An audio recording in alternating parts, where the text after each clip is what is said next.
conflict, enforcement, analysis.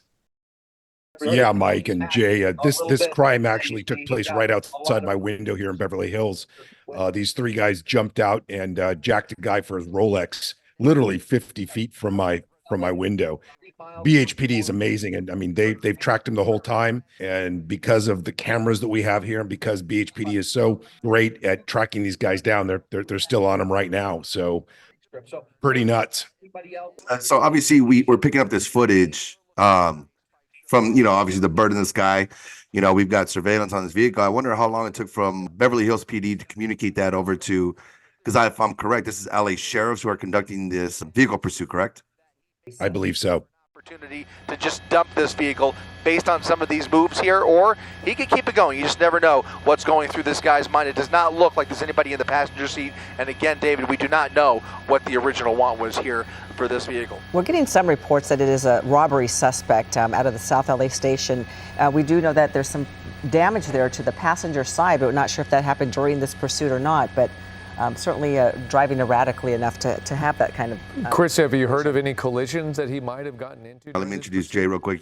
Keith and I here. We got Jay, special guest, owner, co-founder of Six Layer Concepts, one of the nation's leading law enforcement, military, operative training groups. Hey, Jay, thanks for joining us again.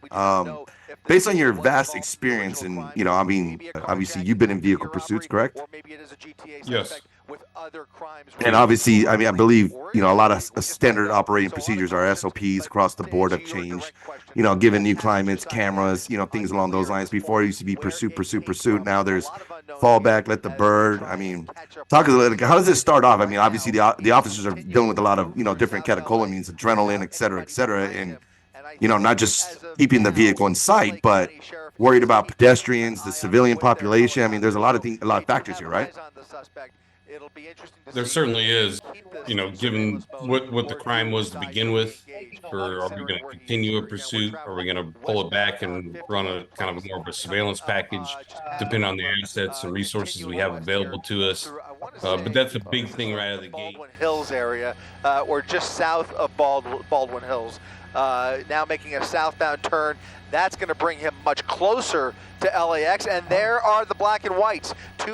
At what point, as a law enforcement officer, at what point are you considering, obviously the most dangerous course of action, right? Not only do I have a driver, I might have multiple, suspects in the vehicle. Maybe they're a part of it, maybe they're not. Is that constantly crossing our minds as we're in these situations? Yes, not just my own personal experience, but across the board and working with law enforcement around the country. Every agency does have different policies and procedures and tactics, and when it comes in regards to, there has been a national shift, like you'd mentioned before, from, hey, we're going to chase everything down and nobody's getting away kind of concept, for lack of better terms, to, hey, hold on a second, we're going to be more selective in regards to what exactly we're going to pursue and how that's going to be handled. Obviously in this area here, they have a ton of experience in running these vehicle pursuits and how to manage them, how to deal with the situation and when to pull back, let it fly, and just keep eyes on type of deal. But it looks like they got a bird up fairly quickly, or it probably was already up in the air. And some agencies don't have that resource, and some agencies do, and some have to call a bird out or helicopter up, get moving and see what that does to help them out.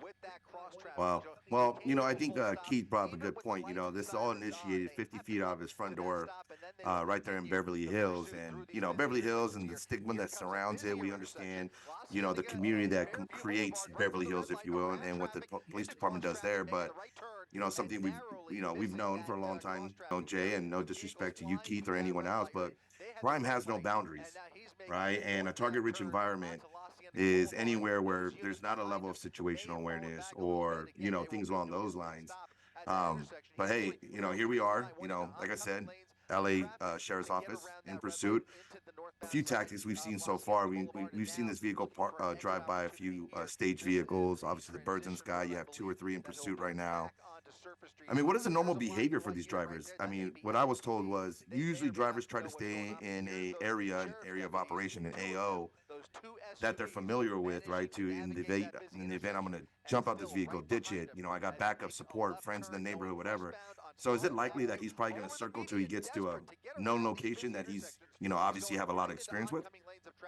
Yeah, that is pretty common in regards to not necessarily, it doesn't have to be directly my neighborhood, so to speak, or where I reside, or, you know, could it be where I have friends, associates nearby in different areas?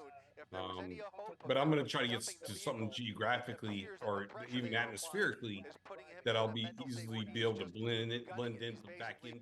Through every red light in town and putting a lot of lives at risk at the same time here. Not afraid to go the wrong way on some of these busier streets here. Again, we are in the middle of rush hour as he continues westbound Slauson Avenue, coming up on Bristol Parkway in the left turn lanes, only to go straight through here, cutting everybody off over the double yellow paint. And now you can see they are going to try and I mean, Keith, you actually currently reside within LA County, specifically Beverly Hills. I mean, it says 6:09, I believe, 6:09 p.m. Is that correct? Yeah, the initial robbery took place at 2:55 p.m.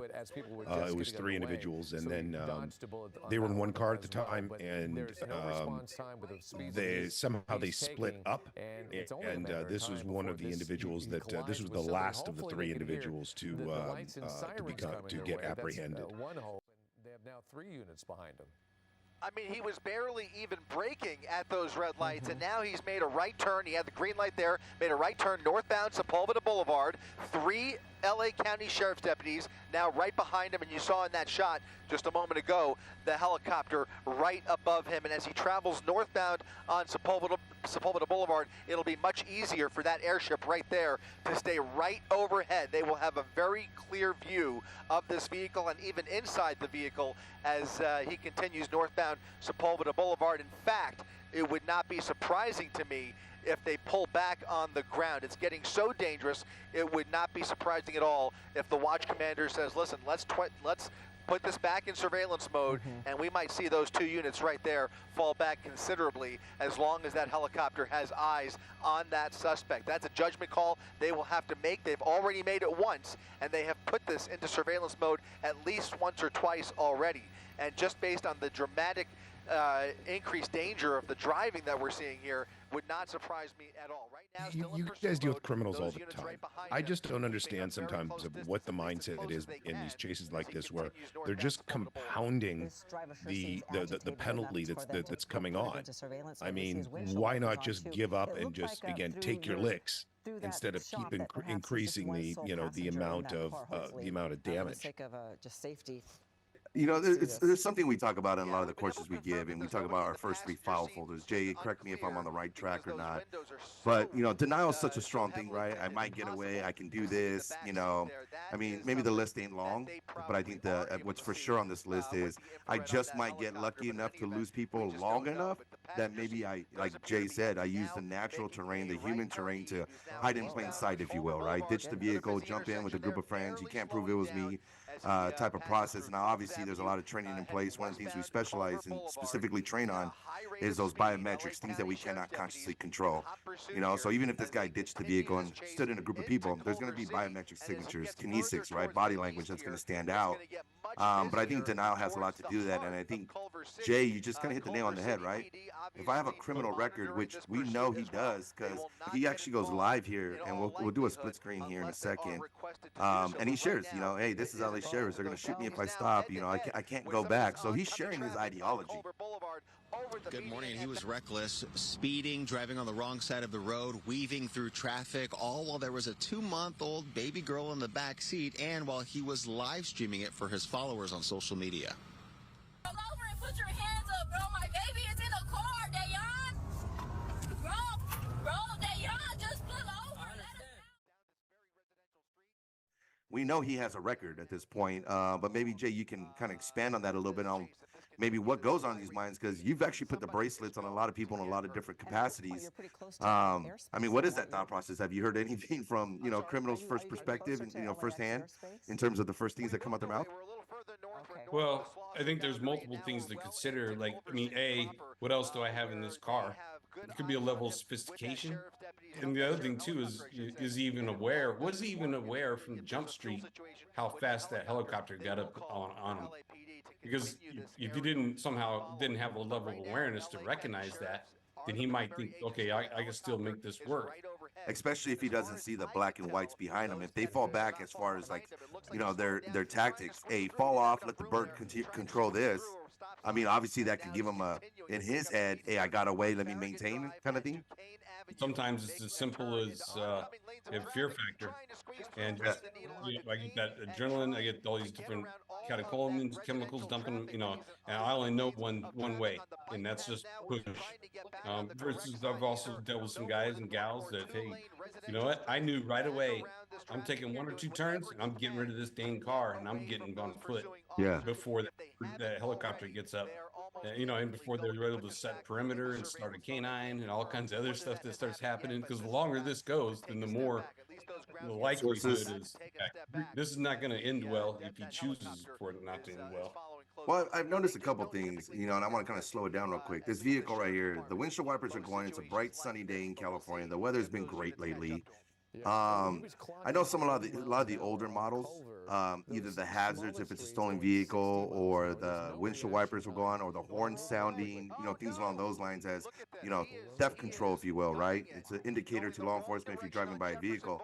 I'm wondering if this model has that safety feature in mind, or is this a form of channel capacity we're looking at, and maybe the driver doesn't even notice that his windshield wipers are on? I think that certainly could be a consideration with, he probably just bumped them and then didn't even realize they're still going. He's got a lot going on between driving and, he's looking for officers around him and trying to figure out where he's going next. And especially if you said if he's already up on social media too, messing around with the phone or doing something else. Put this into surveillance mode earlier, but it certainly appears that they are not letting up at this point. They are putting a lot of pressure on them, and that is Keith, I'd be curious, for viewers, to either comment in or share their stories with us from two perspectives, actually, is, especially a lot of, I know a lot of the civilian populace is inadvertently been a part of it. Oh, here we go. He's about getting himself bunned up here. But those who've either been a part of a, vehicle pursuit like this, unintentionally, right? Maybe the passenger, or I was close to ground zero, if you will. Or secondly, is maybe you were the driver. I'd be curious to hear from you what your thought process was at that time and how things have transitioned since then. That'd be, interesting to talk about a little bit. That's why I say I just didn't think he was going to have an opportunity to get out of that maze in Culver City. We're now a little bit further south, not too far south, just south of Culver City. We might even be in the city limits, but he's continuing further south here now on Louis Avenue, turning onto Stoneview now, Stoneview Drive, as you can see on Sky Map right here, 1, 2, 3 SUVs, those Sheriff's Explorers, or Interceptors, I should say. They are Ford Explorers, highly modified. They definitely use the level of, just overall tactical patience of when to push on it, when to back off of it, when to use their resources and assets. And now that he's boxed himself in this cul-de-sac, there's absolutely no hurry to, let's just start trying to talk to him and see what we can do here. The gentleman who's reporting this live for Channel 7 right now says he needs to calm down. Well, it's safe to assume that, number one, there's a lot of emotions involved here, not just for the suspect, but also the law enforcement officers. This is not an easy situation, obviously very tense. And, I think you're right, Keith. There's other variables inside that vehicle right now that the officers are not aware of, that we're about to see as viewers, which again, it adds to the tension on the scene, right? On the ground. We can look at it from this distance and have a conversation, but there's a whole different world of it, to us when your boots are actually on the ground. You're looking at the suspect. It's bang moment now. So good job on these officers maintaining their distance, practicing that level of tactical patience, like you said, Jay, and then trying to do that de-escalation mitigation thing. Because the last thing we want to do is, take the slack out that trigger. We can't take those rounds back, however it plays out.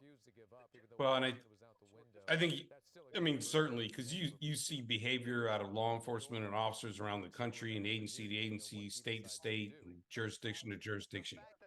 but they clearly, whether it's through a level of training, education, or just straight out experience of a different response. And not only throughout the pursuit, but now that they've got this thing kind of stopped for a minute and how they're handling that. And I think it not only speaks to the individual officers and their decision making, but it also speaks to a level of chain of command and like supervisory, like, hey, this is when we're going to do this. You know, it speaks for the entire organization, I think, as a whole, because we've seen other agencies where this turns into something totally different. And you're like, Yep. what are we doing today? Mhm. I agree. I think it's important to at least at a minimum provide this note, which is, there's enough videos out there, of everyone, I don't want to say bashing law enforcement, but the truth of the matter is they're human beings first. Behind that badge, it's a human. And they don't control the level of education and training that departments provide. Sometimes budgets do, and depends on where you find yourself in the nation, it's different. But I will tip my hat, even proactively right now to LA Sheriff's Office for conducting this level of professionalism, because there's no doubt in my mind they're geeked up, right? You're point blank, for lack of better words, and I've heard you say this a few times, Jay, it's, you're point blank to a Cujo. I don't know what's in that vehicle. It's tinted out. And I do see your emotions. You look angry and upset. Or how many So, people are in there? yeah, absolutely. So, hats off to you, Los Angeles Sheriff's Office. I think you handled it greatly. And, you know, kudos to you guys. Lining here is that the general public at the moment, the folks who are just trying to get home from work, appear to be safe at this point, as he is pretty much blocked into this cul-de-sac here, this dead end just off of Right Crest Drive in Blair Hills. He's at the driveway of a gated home right there at the end of the dead end, and those deputies basically have this entire neighborhood now locked down. So he really doesn't have anywhere to go, at least with the vehicle. Always the possibility of him trying to open the door and run for it. Not that he would get very far there, but aside from those two options, let's just hope that he surrenders peacefully here. Yeah, I It may think take right some time there for we him to calm can, down. They may with call for yeah, additional units. They're gonna you send just some saw him extras yelling into the just back to seat. He wasn't yelling at the ensure cops. that He's he has having two nowhere else to go conversations, one with the without, LA sheriffs and mobilizing whoever's the in the back vehicle. seat right now. But if it goes on much longer, that's when they put out the call for the Special Enforcement Bureau, and then it'll be an extended standoff at that point. There you see the spike strips being set up right behind the vehicle. If he does decide to put it in reverse, that will knock out those rear tires. That will begin bleeding off air. Again, that's if he puts the vehicle back in reverse. He's showing his right hand. He's showing both hands. Both hands are out the window, but still, he's still yelling at those officers. Now, he may be yelling because it's loud, and he's trying to yell above the helicopter noise or whatever else.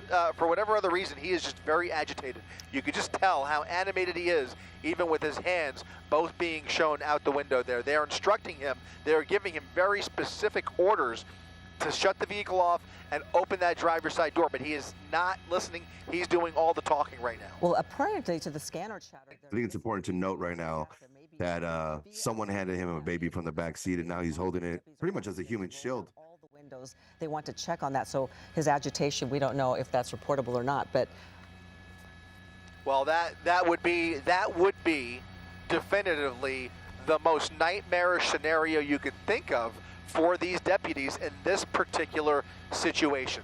I mean, nothing. I mean, there's virtually nothing that would give these guys second thought in terms of using force if this guy does anything dangerous or poses a threat to either the residents in this neighborhood or those deputies, except for the possibility of a child in the rear seat there. With a child or any even inclination of a child. It's well granulated, but it looks like mom in the back is hesitant to give him back the baby. Rightfully so, I mean, but Yeah, that has to be so stressful. oh man. Care from Wait, here on what is out. that? What is that? Is that the child? and Chris, is this a female or male occupant driving? I can't tell. It looks like a man. Rob, is that a man? It's a baby. I think it's important to note, I'm listening to the commentary from the newsrooms, and one of them speculated that he's hugging the woman in the back seat. He's giving the baby a kiss. Our vantage point's a lot different than the officers on the ground. We're elevated, obviously, zoomed in. We have that capability. Appears to be, we'll see here. We'll have a really clear view here in a second. That appears Wow. to be a small But obviously given another, the female, maybe some kind of relationship, the baby, is he initially thinking some kind of homicide, suicide, or was he, or suicide by officer, suicide by cop type deal, or? Dear. The passenger has now opened up the driver's side door and the back seat. You just can't believe that that person has just led the LA County Sheriff's Department on a wild and dangerous pursuit in the middle of rush hour with a baby in that vehicle and other people inside of that car. This is just incredible, and hopefully he cooperates from here on out. This is just incredible. Yeah, these are surprises. We're often surprised on what gets out of these vehicles at the end of pursuit, and it goes to show you never know. And that's why they always have to handle it where they have to be prepared for any possibility. This is one of those pursuits where the unexpected is happening from one moment to the next. No kidding. Right. I mean, look at this. Wow. This is giving me so much agita, guys. They cannot see his hands. Is he reaching for a baby or is he reaching for a gun? Wow, puts It looks like he was hugging the person in the hugging the person in the back seat. They have no idea. It puts them in such a precarious situation. This is the worst. This is the worst sobbing, situation like. I can imagine in this scenario. Oh my goodness. They are pretty much handcuffed on how they could approach this. If it does suddenly turn violent, they have a really almost impossible situation to deal with, knowing that there is an infant child that is in harm's way. Oh, here comes the person in the back seat with the baby. Here comes a woman out of the back seat with child, driver stepping out of the vehicle, and now, this is not what they want to see here. This is not what they want to see. Well, it sounds like this is a very intense moment with a lot of real life emotions and drama playing out here. But now you can see the woman coming towards those officers with child. Whether she was a willing participant or not, they will figure it out. Keith, just from the human perspective, man, I think it's unfortunate because mom was in the vehicle, and until all the facts are released, they are gonna hold on to that baby for a while until they figure out, is mom involved, not involved. I mean, that's traumatic. About as tense as it gets, guys. Well, thank goodness. Not only that, we also forget the fact this gentleman put a gun to somebody's head. So it's fine to see him be all nice to his kid and everything, but this isn't a quality individual, that's for sure. Try to take care of this suspect, and then they'll check the vehicle. But this is going in the right direction, Chris.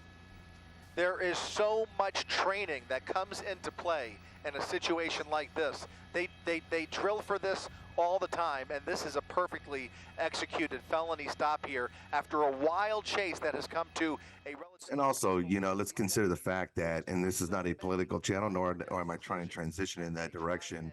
There's so many laws that have been enacted in the state of California over the last few years that, in my personal opinion, enable criminal activity.